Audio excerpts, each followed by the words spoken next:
రక్తంలో కడగబడి చెత్త చెదాలను పనికిరాలను తొలగించబడినప్పుడు ఆయన మరి మనం ఎంతో తన యొక్క వెలుగుతో తన యొక్క నీటితో సమాధానంతో నింపి ఆయన మన జీవితంలో తన కార్యాన్ని ఆరంభిస్తాడు.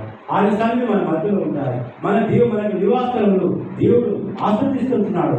అందుకని సమస్తం కట్టినవాడు ఎవరు? దేవుడు.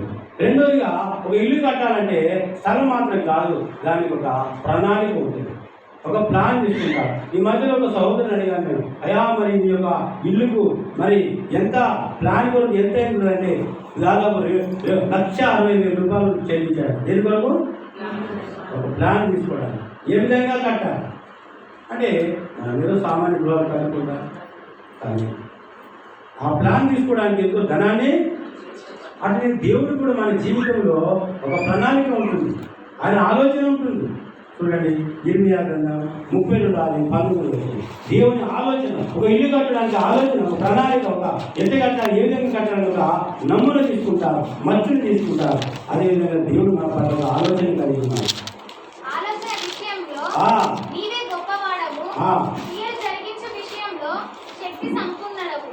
ఆయన ప్రవర్తనను బట్టి వారి కార్యఫలమును బట్టి అందరికీ ప్రతిఫలం ఇచ్చుటకై నరపుత్రుల మార్గములన్నిటిని నీవు కన్నులారా చూచుచున్నావు. ఆలోచన నేను గొప్పవాడు. మన ఆలోచన వేరే, దేవుని ఆలోచన వేరే. మన తలంపులు వేరే, దేవుని తలంపులు వేరే. ఆయన మార్గాలు వేరే, మన మార్గాలు వేరే. మనం తలంచినట్టుగా తలంచాం. మనం మానవుడు ఏమి తలంచారంటే, అయ్యా లోకంలో మనకు ఉన్నత స్థితిలో ఉండాలి, ఆరోగ్యంగా ఉండాలి, సౌఖ్యంగా ఉండాలి, క్షేమంగా ఉండాలి అని మనం కోరుకుంటాం. మన పిల్లలు మనకంటే పై స్థాయి ఉండాలని మనం కోరుకుంటాం. ఒక ఆలోచన పిల్లలపై దేవునికి ఇంకా గొప్ప ఆలోచన ఉంది. ఆయన ఆలోచన చాలా గొప్పది. ఎందుకంటే మనం యేసుక్రీస్తు ప్రభు ద్వారా మనం దేవుని నివాసాలను ఏర్పరచబడి ఆయన ఏర్పాట్లు ఆయన చిత్తంలో ఉండి ఆయనతో జీవించాలని, ఆయన ఇచ్చిన మనుషుల భూమి మీద సమాధానం కలిగి ఉండాలని, పరలోకంలో దేవుని మహిమ కలగాలని యేసు ప్రభు పరమును విడిచి ఈ లోకానికి వచ్చినప్పుడు దేవునితో పాట పాడారు. ఏమని పాడారు? సర్వోన్నత స్థలంలో దేవుని మహిమయు ఆయనకి ఇచ్చిన మనుషుల భూమి మీద సమాధానం కలుగుతుంది కాక. సమాధానం లేదు. మొన్న నేను జగిత్యాల పరిచయం ఒకరు భోజనానికి ఆహ్వానించారు. గేట్ దగ్గరికి వెళ్ళగానే రాసి పెట్టారు నిరీక్షణ లేదు. ఏమో ఇల్లు పేరు ఏంటిది? పైకి వెళ్ళారు. ఇద్దరు బాగా ఇల్లు బాగా కట్టుకున్నారు, 5 అంతస్తులు బిల్డర్స్ బాగా ఉన్నారా, చాలా మంచి ప్లాన్ ప్రకారం కట్టుకున్నారు. మరి ఏంటమ్మా మీ పేరు ఏంటమ్మా సిస్టర్ అని? నా పేరు నిరీక్షణ అన్నా అని చెప్పి. నా పేరు అందుకని నిరీక్షణ నిలయం. చూడండి, నిరీక్షణ అంటే అర్థం ఏంటి? చూడాలని నమ్మడమే నిరీక్షణ కదా. రోమాపత్రిక 8వ అధ్యాయము చూడండి, అక్కడ తాను చూస్తున్న దాని నిరీక్షించడానికి వాక్యం ఉంటుంది. రోమాపత్రిక 8:20 చూడండి, గమనించు. రోమిలకు రాసిన పత్రిక 8వ అధ్యాయంలో ఇక్కడ చూస్తున్న దాని కొరకు నిరీక్షణ 24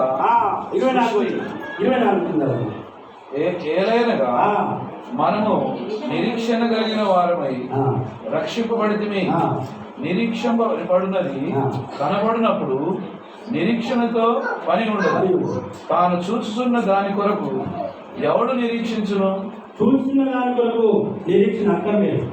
చూడండి, మనము చూడని దాని కొరకు నిరీక్షించిన ఎడల ఓపికతో దాని కొరకు కనిపెట్టుదు. కాబట్టి యేసుక్రీస్తు ప్రభు మానవాళికి శుభ నిరీక్షణ, మహిమా నిరీక్షణ. ప్రభు మేఘాలను రాబోతున్నాడు, ఆయన తనను సిద్ధపరుస్తున్నాడు అని ఈ భూమి మీద ఎప్పుడైతే ఆయన ఇష్టలుగా ఉంటామో అప్పుడు మనం సమాధానం కలిగి ఉంటాం. ఒక సమాధాన గృహంగా మన ఎదుగుతుంది. నిరీక్షణ నిలేవుగా, శాంతి నిలేవుగా, ఆనంద నిలేవుగా మన గృహములు ఉండాలని ప్రార్థన జరగాలి. ఆరాధన, కుటుంబ ప్రార్థన, ఆయా సమయంలో దేవుడిని పిలిపించి ప్రార్థన కుటుంబీగా పెట్టుకోవాలి. ఇంటిని పక్క వారికి సువార్త అందించాలి. అప్పుడే మన గృహము వెలిగించబడుతుంది. చాలా మంది గృహాల్లో కుటుంబ ప్రార్థన ఉండదు. ఎవరి మార్గం కానీ ఎవరి బైబిల్ వెళ్ళిపోతూ ఉంటారు. కలిసి ప్రార్థన చేయాలి. కుటుంబ ప్రార్థన లేకపోతే మరి దేవుని కొరకే మనము శోధనలు జయించలేము. చిన్న కుటుంబమే కానీ భయభక్తులు కానీ తన ఇంటికి రక్షణ ఒడలు సిద్ధపరిచి ఆయన ఎంతగానో దేవుడు నీతి సువార్తను ప్రకటించాడు, తన కుటుంబంతో ప్రభుత్వం సేవించాడు. అట్లా మన కుటుంబ జీవితంలో ప్రభువైన దేవుడు మనకు రాజుగా ఆ దేవుడు మనకు ఆయన ఆలోచనకర్తగా ఉండి నడిపించినప్పుడు ఆయన సన్నిధి మన మధ్యలో ఉంటుంది. కొంతమంది ఏం చేస్తారంటే ఇల్లు చాలా పెద్ద మంచిగానే కట్టుకుంటారు, కానీ అలా మరి ఒక పేద కూడా పెడతారు. ఏది దాంట్లో సినిమా, దాంట్లో సీరియల్, దాంట్లో యేసుప్రభు, దాంట్లో అన్నీ. మరి కుటుంబ ప్రార్థన లేకపోతే అది కూడా వాక్యం వస్తుంది, మంచిదే, వినొచ్చు, తప్పేం కాదు. కానీ దేవుని సన్నిధిలో మనం ఎక్కువ సమయం గడపాలి. లూకాసు 10:39 దేవుని సన్నిధిలో మరియా యేసు పాదముల కూర్చుండి ఆయన బోధ వింటుండేను. దేవుని పాదాల కింద కూర్చుండి పరలోక విశాలత హృదయాన్ని నింపుకున్నది. అందుకనే దేవునికి విలువలు గుర్తించి మరి చేతులను ఎత్తు తీసుకుని యేసయ్య పాదాలకు పోసి తలవెంట్రుకలతో ఆయన పాదాలు వచ్చినప్పుడు ఇల్లు అత్తరవాసంతో ప్రభా ఎత్తరి కంటే ఎత్తరి భరణి కంటే నాకంటే అన్నిటికంటే గొప్పది నీవు విలువ అది రక్తం కార్చావయ్యా, శిలువలో నీ రక్తం కార్చి కలుషాలను కలిగిన ప్రభాని ఆ విలువైన సమయం ఇచ్చి విలువైన ధనం ఇచ్చి దేవుడు మనం గనపరిచినప్పుడు మన గృహాలను దేవుడు ఆస్వాదిస్తాడు. కనుకనే ఆ గృహం అనేటువంటిలో మనం చూసినప్పుడు దేవుని ఆలోచన ప్రకారంగా మనం జీవించాలని ఈ గృహం మనతో మాట్లాడుతూ ఉంటుంది. మూడోదిగా గృహం కట్టడానికి ఏముంటుందంటే పునాది. మొదటి కొరింథీ 3:6 ముగింపులోకి వస్తాం, 2 తలంపులు మాత్రమే ఉంటున్నాయి. కాబట్టి మొదటి కొరింథీ రాష్ట్ర పత్రిక 3వ అధ్యాయంలో మనం చూసినప్పుడు ఒక ఇల్లుకు పునాది ఉంటుంది. అదేవిధంగా 11వ వచనం మొదటి కొరింథీ 3:11 నేను వేయబడినది తప్ప మరి ఒక పునాది ఎవడును వేయనేరడు. ఈ పునాది యేసు పునాది అవసరం కదా, ఇలాంటి మాత్రమే కాదు, పునాది వేస్తారు. పునాదితో ఇల్లు ప్రారంభిస్తారు కదా. ఇంటికి పునాది వేయడానికి ఇక ఎంత ఖర్చు కదా, ఈ పైకి ఎంత, ఈ పిల్లర్స్ ఉత్తరం నుంచి పైకి ఎంత లోపల అంత లోపలికి అక్కడ ఎందుకంటే గట్టిస్తారు వచ్చిన వాళ్ళు లోతుగా త్రవ్వుతారు కదా, మనులు తొలగిస్తారు, గట్టి భూమి రావాలి, మట్టి తొలగించబడాలి. మానవ జీవితంలో మంటి బుద్ధులు ఉంటున్నాయి, నా ప్రాణం మంటి హత్తుకొచ్చున్నది, నీ వాక్యాలను దర్శించమని దావీదు భక్తుడు జ్ఞాపకం చేస్తున్నాడు. 103వ కీర్తనలో నేను మంటివాడని నన్ను జ్ఞాపకం చేస్తున్నాను. నరమవారి గట్టి వల్ల ఉంటుంది ప్రభా, అనగా నాలో ఉన్నటువంటి శరీర సంబంధం తొలగించు ప్రభాని క్రీస్తు పునాది మీద నేను నిర్మించబడాలని వేయబడిన పునాది తప్ప మరొక పునాది ఎవడను వేయలేడు. ఈ పునాది ఎవరు?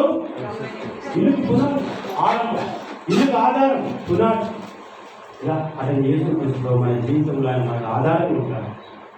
మన ప్రభు యేసుక్రీస్తు మనకు మొదటి వాడు, కడపటి వాడు ఉంటాడు. మన జీవిత యాత్రలో ఈ భూమి మీద జీవించినంత కాలం మరి మన కష్టసుఖాలు, దుఃఖాలు, ఆపదలు, అహింసలు ఆయన మనకు ఆధారమైన దేవుడే ఉన్నాడు.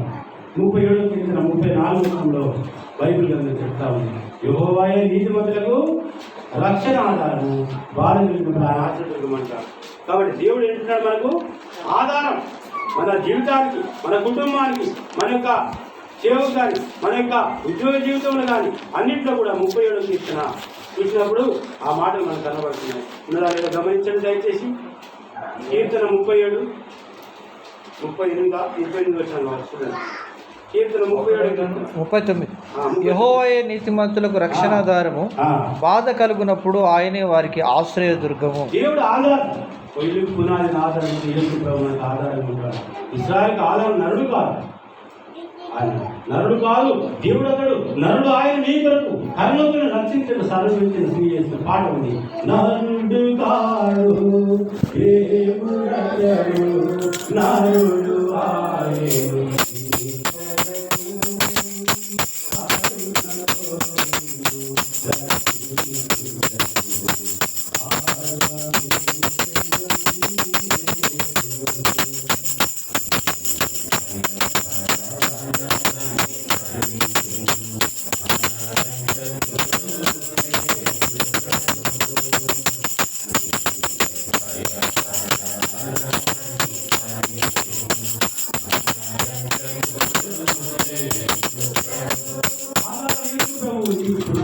ఆధారంగా దేవుడు మనకు ఆధారంగా ఉంటున్నాడు. ఎంత బలమైన పునాదిని మన జీవితంలో ప్రభు వేసి మనం నడిపించేవాడు.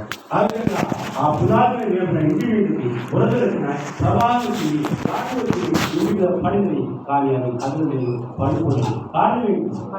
ఈ నా మాటలు విని వాటి మీద చేయి ప్రతివాడు బండి మీద ఇల్లు కట్టుకున్న బుద్ధిమంతుని పోలి ఉంటాడు. వరదలు వచ్చిన ప్రభావం పడిపోయి జీవితంలో యాత్రలో సుఖ దుఃఖాల యాత్ర మానవుడి జీవితం. ఒకసారి నవ్వులు, ఒకసారి ఏడుపు. ఆయన నవ్వులోనైనా ఏడుపులోనైనా సుఖంలోనైనా దుఃఖంలో ఏ చూపించడం మన జీవితంలో ఉంటే మనం ముందుకు సాగిపోతాం. ఆయన మనకు ఆధారం ఇస్తాడు. అందుకొరకే ప్రభుని దేవుడు మనకు ఆధారంగా ఉంటున్నాడని తెలుస్తుంది. ఆ తర్వాత మనం చూసినట్లయితే ఆ ఇల్లు ఎప్పుడైతే మరి పునాది మీద కట్టబడుతూ దేవుడు కొరకు మన జీవితం ముందుకు సాగినప్పుడు దేవుడు తన యొక్క సన్నిధి మన మధ్యలో ఉంచుతాడు కదా. ఈ యొక్క దేవుడు మరి మన మధ్యలో ఉంటాడని మరి దేవుని వాక్యం చెప్తాము. ఎప్పుడు ఉంటున్నాడు చూడండి. మరి జకర్యా గ్రంథము 2వ అధ్యాయము 5వ వచనం. ప్రభువైన దేవుడు మన మధ్యలో ఉండాలంటే మనకెంత ధన్యత, ఎంత ఆశీర్వాదం. జకర్యా గ్రంథం 2వ అధ్యాయం ముగింపులోకి వస్తున్నాం. ఎప్పుడైతే మనం దేవుడి కొరకు జీవిస్తామో ప్రభు మన మధ్యలో ఉంటాడు. నేను దాని చుట్టూ అగ్ని ప్రాకారంగా ఉండును. నేను దాని మధ్యలో నివాసినై మహిమకు కారణం. దాని మధ్యలో నివసించి మహిమకు అగ్ని ప్రాకారం. దేవుడు ప్రజలకు చేస్తున్నాడు. అగ్ని ప్రాకారం దేవుడు అగ్ని ప్రాకారం ఉంచిపోతే ఆయన కాపుదలు లేకపోతే యోగ పట్టణం కాపాడుతూ కావాలి వారు మేలుకుంటా వెంటనే ఒక బ్రదర్ ఉండేవాడు. ఇల్లు దేశరత్నం ఉండేవాడు. ప్రభు దగ్గరికి వెళ్ళిపోయాడు. జమానికి వెళ్ళి వచ్చి మనం బాప్తిస్మం చాలా ఇచ్చాడు. మన మందిరంలో బాప్తిస్మం చేయనప్పుడు ఆయనకు బాబు హైదరాబాద్లో ఎవరో పాడిన ఆయన నడుచుకుంటూ వెళ్తున్నామని ఒక సైకిల్ ఇచ్చినాడు. అది నన్ను సైకిల్ అంటే అది గొప్ప 50-60 సంవత్సరాలు సైకిల్ ఇస్తే ఆగి మందిరంలో రేపులతో ఉన్నాయి. ఆ వరండా ఉంటుంది మందిరం వరండా అక్కడ సైకిల్ పెట్టి ఆయన కూడా సువార్తకి వెళ్ళినాడు. ఒకటి దొంగలు సైకిల్ మంచిగా చాలా బాగుందని చెప్పేసి వెళ్ళి వచ్చి చూసినాడు. ఈ సైకిల్ ఎవరికైనా ఎత్తుకోవాలని ప్లాన్ చేసుకొని రాత్రి వచ్చి ప్లాన్ చేసి గేట్ కార్డుకి వచ్చింది. గేట్ కార్డుకి వచ్చేసరికి తెల్లగా బట్టలు వేసుకుని తిరుగుతున్నాడు. ఆవులు పెట్టుకుని చెవుడు మామూలు రాడు. ఆయన ఏం చెప్పాడు? కావలి కూడా ఉంటున్నాడు. ఏం లేకపోతే కావలి కూడా ఉంటున్నాడు అనుకొని మళ్ళీ 2వ రోజు వచ్చాడు. 2వ రోజు వస్తే కూడా ఏం చేస్తున్నాడు? తిరుగుతున్నాడు. తెల్లబడ్డ చాలా భయం. అది కాదు దేవుడు కదా. దేవుడి దూతలు తిరుగుతూ ఉన్నారు. 2 సార్లు ప్రయత్నం 3 సార్లు ప్రయత్నం చేసినా కానీ వాడు రాలేకపోతున్నాడు. దేవుడు ఆయన నీవే కాపాడాలి కాబట్టి నేను సువార్తకి వెళ్తున్నా నాకేం లేదు అని ఆయన దేవుడు చూపించి సైకిల్ పక్కన పెట్టి వెళ్ళిపోయినాడు. ఆయన దేవుడి సేవ చేస్తున్నాడు. దేవుడి సేవ ఏం చేస్తే ఈయన పని దేవుడు చేస్తున్నాడు. దేవుడి పని మనం చేస్తే మన పని దేవుడు చూస్తున్నాడు. అంటే ఇక 3 రోజులు తట్టుకోలేక ఒకరోజు సేవకు దగ్గరకు వచ్చి వందనాలు పాస్టర్ గారు వందనాలు ఏంటంటే యథార్థంగా చేసిన తప్పు చెప్పుకుంటే ఒప్పుకుంటే పోతాం కదా అన్నట్టు వచ్చి నేను న్యాయంగా చెప్తున్నాయా 2 రోజులకి ప్రయత్నం చేసినా మీ సైకిల్ ఎత్తుకోవడానికి మరి ఎవరో తిరుగుతూ ఉన్నారు మరి నా యొక్క ఆవరణలో నాకు ధైర్యం రాలేదంటే అప్పుడు దేవుడు వాక్యం సత్యం లేదు. ఎవరు ఉంటారంట మన చుట్టూ? యెహోవాకు భయభక్తులు వారి చుట్టూ ఆయన దూత కావాల్సిన వారిని రక్షిస్తుంది. 34వ కీర్తనలో మనకు తెలియదు. దేవుడు దూత కావాలి ఆయన కాపాడుతున్నాడు. ఎన్నో ప్రమాదాలు జరుగుతున్నాయి, రకరకాల ఆపదలు వస్తున్నాయి, మనం ప్రయాణం చేస్తున్నప్పుడు ఎన్నో వ్యాధులు వస్తున్నాయి. కానీ దేవుడు కాపాడుతున్న బ్రతికినాం. అందుకే దేవుడు మన మధ్యలో ఉండాలండి. ప్రార్థన దేవుడి పట్ల మనం కలిసి ప్రార్థించాలి. దేవుడి సన్నిధిలో మొదలుపెట్టాలి. ఆయన ఆధారపడాలి. అప్పుడు దేవుడికి నివాసంగా మన గృహం మన జీవితం ఉండి ఆ ప్రభువైన దేవుడికి మహిమ కలుగుతుంది. చివరిగా మనం చేయవలసింది ఏంటంటే మరి మన గుడారంలో నుండి ఏం వెళ్ళాలంటే రక్షించుకున్నది మనం 2 సార్లు జ్ఞాపకం చేసుకుంటున్నాం. 118 మనం వెళ్తుంది కదా, చాలా పరిచయం ఉంది. ఆ మాట చదువుకొని ప్రార్థన చేస్తుంది. మన సాగు వాక్యం 118 చదవండి. నీతిమంతుల గుడారములలో రక్షణను గురించిన ఉత్సాహనాదము వినబడును. యెహోవా దక్షిణ హస్తము సాహస కార్యములను దేవుడు మనకి ఇచ్చిన గుడారములు ఉంటూ ఆ పరలోకాన్ని ఎదురు చూస్తూ యేసు మేఘాల మీద రాబోతున్నాడు. ఆ తండ్రి అనేక నివాసములు ఉన్నవి, అక్కడ నేను ఉండబోతున్నాను. ఈ భూమినంత కాలము నాకు ఇచ్చినటువంటి ఈ గృహంలో ఏమున్నది? నీతి మంతుల గుడారములోని రక్షణకు వచ్చిన గుడారం అంటే తాత్కాలికమైనది, నివాసం అంటే శాశ్వతమైనది. కాబట్టి తాత్కాలిక నివాసంలో నివసించుచు మన గృహంలో నుండి ఏమి నిలబడాలి? రక్షణ గురించిన సునాదం. సునాదం మంచి నాదం. సు అంటే మంచి, నాదం అంటే మంచి స్వరం కదా. మంచి స్వరం ఎప్పుడు వస్తుంది? కంచం రోజు అంటే కనకమ్మ రోజున. కంచి అంటే ఇచ్చడి కానీ, కనకం అంటే బంగారం. నువ్వు బంగారం కొడితే దాని నుంచి ఏం రాదు, కలతలు మెరుస్తున్నాయి కానీ విలువైతే కానీ దాని నుంచి ఏం నాదం రాదు. మరి ఇప్పుడు సునాదం ఎప్పుడు వస్తుంది? ఎవరో ఓకే 50 సెంట్లు గంట పెద్దది మరి అంతపై చెప్పిన దానికి తాడు పెట్టింది. పొద్దున్న 5 గంటలకు ఏం చేస్తారు? పోయి ఆ తాడు పట్టుకుని తెల్లారి 5 గంటలకు ఏం చుట్టాలు ఉంటాయి కదా, గాంధీనగర్, ముషీరాబాద్, రామ్నగర్, హరినగర్, అశోక్ నగర్, రాజ్ రోడ్ సాగిన పడతాయి. అది తెల్లారి 5 అయిందని ఇక ఏం చేస్తారు? ప్రజలు ఆవులు లేస్తాయి. లేచి ఏం చేయాలి? చదువుకోవాలి, బైబిల్ చదువుకోవాలి, పని చేసుకోవాలి. అది మేలుకొలుపుతుంది. గంట ఏం చేస్తుంది? ప్రజలు మేలుకోవాలి. లోకం శాశ్వతం కాదు, దేవుడి ప్రేమ శాశ్వతమైంది. యేసే నీ కొరకు ప్రాణం పెట్టాడు, మరణించి లేచాడు, పరలోకి వెళ్ళాడు, రాబోతున్న మేఘాలుగా. లోకం అంతమైపోతా ఉంది. అంతం నేను రాజ్యం ఏసుకు సిద్ధపడుతుందని నీవు నేను ఒక గంటగా ఉండాలి. స్వరం వినబడాలి అంటే అది గంట స్వరం వినబడాలంటే దాని ఊరి మీద రాదు. ఏం చేయాలి? దాన్ని కొడితేనే దాన్ని ఏమొస్తుంది? మనకు కొట్టబడతా ఉంటాం. ఎట్లా కొట్టబడతాం? ప్రయాసం చేత, అలల చేత, గాలి గాలి చేత ఆదరణ ఇప్పుడు కొట్టబడుతున్నదా అని చెప్పాడు. ఇక్కడ చేసి ఆదరణ కొడతా ఉంటాడు. లోకము, ప్రజలు, ఈ యొక్క ఇబ్బందులు వీటన్నిటిని కొట్టబడుతున్నప్పుడు, యేసులో శివులో కొట్టబడుతున్నప్పుడు ఆయన సునాదం వచ్చింది. దాన్ని ఏం చేయకుండా ఆ సునాదం ప్రపంచం మీద పడింది. ఆ మంచి నాది ప్రభు నా పాపములు ఇంత వేదన పొందినావని, రక్షణ పొందిన వాళ్ళని ఆ యేసయ్య సునాదం మన జీవితంలో ఆయన ప్రేమ గురించి ప్రార్థన చేసి వినిపించాలి. మంచి వార్త వినబడాలి. సునాదం. తర్వాత రెండోదిగా గంట అనేటువంటిది ఏం చేస్తుందంటే మేలుకొల్పిలే కాదు, సిద్ధపరుస్తుంది. ఏం చేస్తుంది? మొదటి పెళ్లి కొడతారు, రెండో పెళ్లి కొడతారు. మీరు రెండో పెళ్లి కొట్టేసరికి పోయి చెట్లు కూర్చోవాలి కదా, బడుల్లో కూడా అంతే కదా. సిద్ధపరుస్తుంది. కాబట్టి మనం సిద్ధపడాలి. దేనికి సిద్ధపడాలి? దేవుడు రాజ్యం సిద్ధపడాలి, ఏసీ రాగలి సిద్ధపడాలి. మనం లోకాన్ని ఎప్పుడో తెలియదు కానీ సిద్ధపడడానికి. కాబట్టి లోకాన్ని సిద్ధపడలేదు. యేసు ప్రభు సిద్ధపడాలి త్వరగా. మరి మీరు అనుకునే గడిలో మనిషికి మాట వస్తాడు, మీరు సిద్ధంగా దేవుడు చెప్పాడు. కాబట్టి మన జీవితంలో ఆ ప్రభువుకి ఆ రాజ్యం సిద్ధపరచడానికి మన దేవుడు నివాసాలు అందిస్తున్నాడు. అందులో ఇక్కడ ఉదాహరణలో ఉన్నాయి. మూడోదిగా చూస్తే ఆ సునాదం ఏం చేస్తుంది? పురుకొల్పునిస్తుంది. ఏం చేస్తుంది? ఉత్సాహం కలిగిస్తుంది.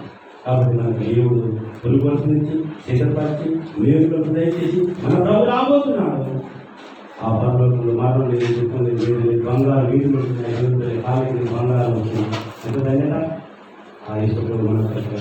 ఆ విధంగా సిద్ధపరిచినాక ఈ గృహంలో రాజులు, నేర్పించారు, కుమార్తెలు, వారి కర్త సంబంధించి మనందరం చేరి దేవుడికి నిరంతర ప్రవర్తించి ప్రార్థన తరుణాన్ని బట్టి దేవుడు కృతజ్ఞతలు చెల్లిస్తాం. ప్రభుత్వం సహాయం చేయాలి.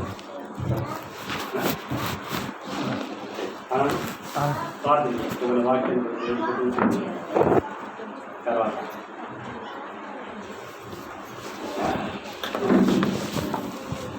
ప్రార్థన చేసుకుంటా. ప్రేమ కలిగిన మా ప్రియ తండ్రి, నమ్మకమైన దేవా, మీ కుమారుడు మా రక్షకుడైన యేసుక్రీస్తు నామములో ఎంతో స్తోత్రం. దైవ తండ్రి వైభవంలో మిమ్మల్ని సూచించి దైవ తండ్రి ఈ విధంగా ఏర్పాటు చేసుకుని మేము రక్షణ పొందాలని, రక్షించబడాలని, రక్షణ సునాదం వినాలని దైవ తండ్రి దాని కొరకై కురుకొల్పుడు సిద్ధంగా ఉండాలని దాసం ద్వారా తెలియపరిచినందుకే స్తోత్రాలు. దైవ దేవా సమయంలో మరి రాజన్న ఈ గృహాన్ని నిర్మించుకోవడానికి ఇచ్చిన కృపపై స్తుతించి ఆరాధిస్తున్నాం. కనుక దేవా లోకంలో మేము ఎన్నాళ్ళు ఉన్నప్పటికీ 60-70